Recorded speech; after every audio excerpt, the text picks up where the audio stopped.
Okey, assalamualaikum guys, bersama saya Cikgu Ray dalam segmen review barang baru. Baik, hari ni Cikgu nak share berkenaan dengan hammer multifunction. So nama sebenar dia adalah multifunction claw hammer. So kalau tuan-tuan tengok kat sini, dia ada banyak gila function.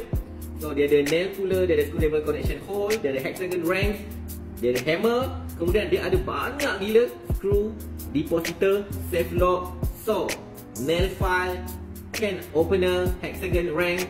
Nah, okey, jom kita buka.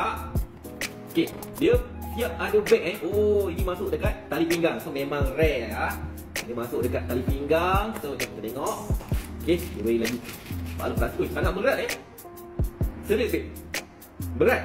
Saya ingatkan dia ringan ataupun dia ni auto, punya bukan. Dia berat Okey, so dia ada apa lagi ni? Kalau saya tengok, dia kata lock. Sekejap tengok lock dia. Okey, tak apa. Lock dia sini okey, dah faham. So, nak keluarkan atas dia ni, bahagian atas ni, tuan-tuan kena tekan dia bahagian bawah ni. Tekan, baru boleh keluarkan dia. Oh, ada banyak mata. Ni, cara nak keluarkan. Ada 4 jenis screw lah, hexagon dan sebagainya. Okey, keluarkan dia. Tu, tepi dia. So, ada 4 mata 4 mata screw. So, tutup. Okey, apa lagi?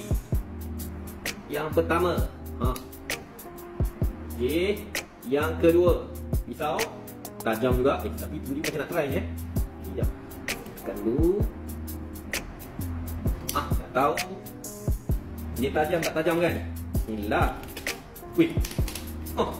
Plastik pun boleh koyak Jadi, mantap. Okey, so nak releasekan dia, tekan belakang ni. Okey, yang kedua. Next. Okey, ini dah macam apa?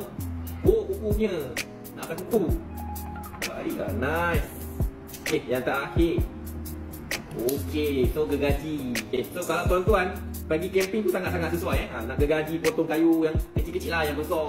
Macam pokok balak tu tak boleh lah, pakai chainsaw. Ni orang kata kita nak relax hantar, kita ada multi purpose ataupun multi function tool.